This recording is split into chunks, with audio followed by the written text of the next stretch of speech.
Escala en París, Braulio Moro.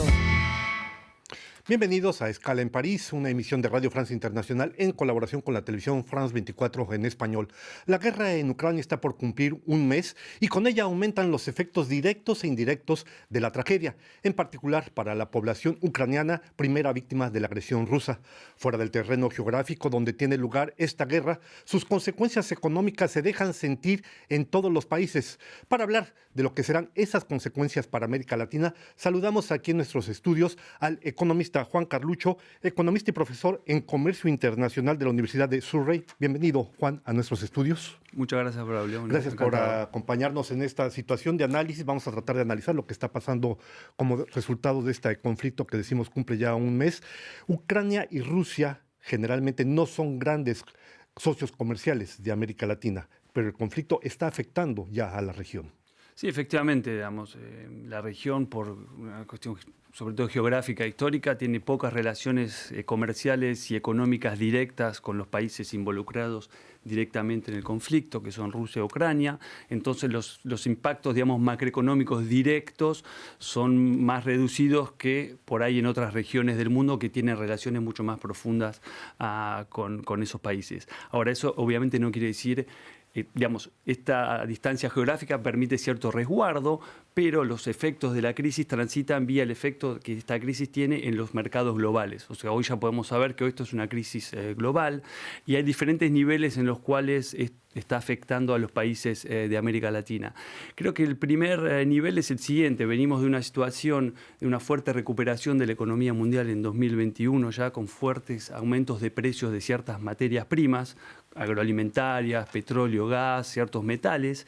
Y lo que está pasando ahora, digamos, es una fuerte reducción de la oferta de ciertas de esas materias primas, porque Rusia y Ucrania son grandes jugadores, productores mundiales de trigo, de aceite de girasol y de otras materias, inclusive de petróleo y de gas. Entonces, en una situación que es una ley económica muy simple, cuando la demanda está aumentando y si la oferta se reduce, lo que hace son los precios que aumentan. Entonces, lo que vemos hoy, el efecto más, digamos, que impacta más la economía global, no es tanto sobre la actividad, sino sobre los precios de esas materias primas. A este propósito, Juan, la economía en general sufrió un parón como consecuencia de la COVID en general, pero lo que se veía es que a partir del 2021 hubo una fuerte recuperación notablemente de los intercambios entre Rusia, Ucrania y los países de América Latina en la proporción, decíamos, que representan poco generalmente del comercio latinoamericano. ¿Se puede decir en este terreno que ya América Latina es una especie de víctima colateral como tal? No, creo que el impacto más fuerte no pasa tanto, si bien hubo una recuperación, porque algo que pasó en la crisis del COVID fue que el comercio cayó mucho, muy rápidamente a principios de 2020 y se recuperó muy rápidamente también, y en ese sentido también se recuperaron estas relaciones. Pero de vuelta, yo creo que el impacto más importante pasa sobre el impacto que tiene el conflicto en los mercados globales. Notamente, por ejemplo, al subir el precio de materias primas como el trigo, como el maíz y demás, los países latinoamericanos que son exportadores de esos bienes se ven en un corto plazo, paradójicamente tal vez beneficiados, básicamente porque el precio aumenta, entonces eso quiere decir que el valor de las exportaciones de esos países aumentan, entonces la capacidad de tener divisas. Entonces, digamos, macroeconómicamente de forma agregada, la región puede tener ciertos efectos positivos por ese lado, que varían, obviamente, depende del perfil productivo y exportador de cada país.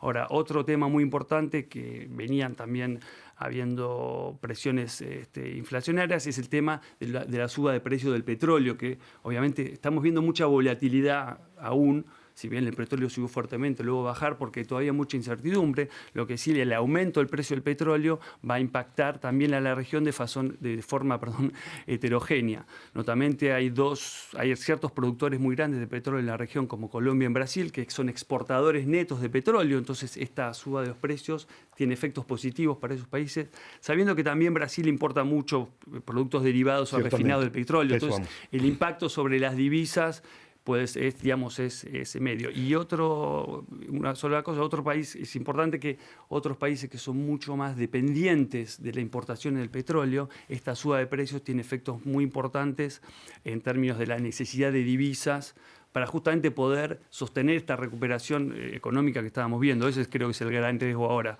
Ya sabiendas que, a la diferencia de Europa, el comercio entre los países de América Latina con Rusia o con Ucrania no pasa por la importación ni de gas ni de petróleo. Exactamente. Y eso es importante tenerlo en cuenta. Claro, creo que hay que pensar que en muchos casos en Rusia y Ucrania y América Latina son competidores en ciertos mercados. Entonces, al tener un competidor, por ejemplo el trigo, un problema, digamos, vos personalmente podés beneficiarte de eso, digamos. Pero lo que es importante es que los precios de materias primas como el petróleo y demás son globales, son más o menos los mismos en todo el mundo.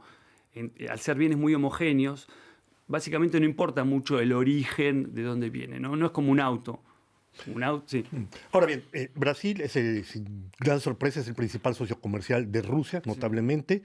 Representan más o menos algo así como 7% de su comercio en general, entre ambos, son de toda la economía de la región. Brasil importa mucha maquinaria de Rusia, notablemente. Después viene Ecuador, muy atrás. Después viene México, muy atrás. Estos países, dado que Rusia ahora se encuentra bloqueada en su comercio, piensa usted que podrán hacer circular, hacer llegar, colocar sus productos en otros mercados, precisamente dado este contexto de incertidumbre que hay actualmente? Claro, es eso, cuando hablamos de ciertas oportunidades que se pueden generar en este sentido. Tenemos situación donde además los embargos y las acciones que están tomando las grandes economías mundiales, como embargos a ciertos productos, como Canadá, por ejemplo, subieron los derechos de importación, etcétera, hace que esos países se van a tornar hacia otros proveedores potenciales, y entonces ya hay ciertas oportunidades de nuevas exportaciones que se pueden generar para esos países. Por otro lado, en el caso particular de Brasil se habla, por ejemplo, de problemas de importaciones, porque ciertos productos, notablemente fertilizantes que son importados de Rusia, obviamente ahora por todas las cuestiones logísticas ligadas al conflicto, va a ser mucho más difícil de poder importar esos productos. Entonces, un desafío también. Pero de vuelta es como más localizado en ciertos sectores de la economía. A nivel de agregado el problema no es tan grande porque, digamos, de vuelta, si bien Brasil exporta a Rusia, es una parte, Brasil exporta casi 200 mil millones de dólares y las exportaciones a Rusia son de 5.000 millones, o sea que es algo relativamente pequeño. Como por el resto de América Latina. Exactamente. Comentaba usted, y creo que es importante destacarlo, efectivamente está en todas las bocas el tema de la inflación, pero ¿en qué momento se podría saber, sabiendo que estamos en una situación de incertidumbre completa, pero cuáles serían los parámetros para permitir que la población se dé cuenta o que los decidores, los que deciden políticamente, las políticas económicas, digan, entramos efectivamente en un periodo de fuerte inflación o vamos a entrar en un periodo de gran inflación, de mayor tensión? ¿Es un trimestre, 2 trimestres? Hay muchas variables, yo entiendo, que pueden jugar, pero como economista, ¿cuáles podrían ser algunos elementos que ayuden a descifrar esta compleja situación? Sí, es importante remarcar que salvo algunas excepciones y para la gente, digamos, más en general, salvo las excepciones de Argentina, Venezuela, la inflación ha estado muy bien controlada en la región en las últimas décadas. Hubo una gran crisis de inflación en los años 80 y después de eso hubo muchas reformas en países que lograron estabilizar la inflación, que no sea muy alta y sobre todo estable. Entonces volvemos a tener inflación ahora en 2021. Esta inflación está muy relacionada con lo que estábamos hablando al principio, que mucho de lo que está, digamos, determinando esta inflación que vimos el año pasado tiene que ver con los precios de los alimentos y los precios de la energía, que con esta nueva, digamos, recuperación de la economía sube la demanda básicamente, y hay además problemas todavía ligados al transporte de bienes y demás que son heredados de la pandemia. Entonces, de alguna manera esta crisis viene como llovido sobre mojado, como decimos en Argentina. Viene como a poner más presión en una situación que ya era delicada. Y los bancos centrales de América Latina ya lo reconocían como un problema. De hecho, ¿qué hacen los bancos centrales cuando hay inflación? Suben las tasas de interés. Para traer moneda, para traer el dinero, congelarlo eventualmente. Eso permite más que nada, cuando más altas son las tasas de interés, la gente consume menos y hay menos inversión. Es como enfriar un poco la economía para bajar los precios. Exactamente. Entonces, esa es la típica moneda. Y eso ya se empezó a hacer el año pasado en varios bancos centrales en América Latina. Entonces, que ya se empezó a reconocer que hay este problema y además, con la historia de inflación, que quedó un poco en el pasado, pero eso siempre queda en la cabeza de la gente, por ahí los bancos centrales de América Latina reaccionaron más. Ahora, estas fuertes presiones han estado, sí, se manifiestan muy fuertemente en Estados Unidos también. Entonces el Banco Central americano, que es la Reserva Federal, ya anunció que va a empezar a hacer una política monetaria más dura, como llamamos, que es subir las tasas de interés también. Entonces hay un reconocimiento, digamos. Todo tiene que ver, como bien decías al principio, con la incertidumbre. No sabemos cuánto tiempo dura este conflicto. Si es un conflicto que dura un mes más y después volvemos a la normalidad, es un escenario que es poco probable, no habría tanta necesidad. Tantas consecuencias. Pero si esto se instala, esto va también a generar expectativas de inflación, básicamente que las firmas y las personas van a empezar a pensar que haya más inflación en el futuro y van entonces a posicionarse en estrategias, digamos, relacionadas con eso. Por ejemplo, las empresas suben los precios y demás. Porque una cosa muy importante es que la energía, primero que pesa directamente en la inflación, ¿no? Porque nosotros usamos electricidad, gas en los hogares. También afecta a otros bienes como el transporte, pero además son bienes que son los que llamamos insumos básicos. Están al principio de las cadenas de producción. Entonces necesitamos petróleo para producir casi todos los bienes. Entonces hay efectos de encadenamiento que suben los costos. A propósito de desencadenamiento, además de su trabajo como economista, usted estuvo en un momento dado sirvió como asesor al gobierno de Argentina para las políticas con respecto al Mercosur. Sabemos que el Mercosur, este bloque compuesto por Argentina, Brasil, Uruguay y Paraguay, había llegado a un acuerdo comercial con la Unión Europea, acuerdo que no ha sido ratificado. Al mismo tiempo, el Mercosur buscó un acuerdo con Rusia y los países de las exrepúblicas soviéticas. Uno de los efectos podría ser que justamente ahora la Unión Europea finalmente se decida a firmar el acuerdo. ¿Sería una especie de derivación de este conflicto, eventualmente?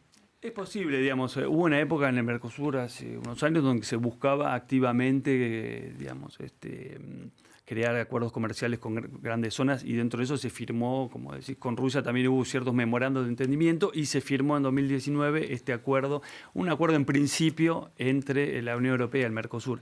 Hay que recordar tal vez que este acuerdo fue negociado durante 20 años exactamente, o sea que es institucionalmente muy complicado y luego debe ser ratificado por los parlamentos.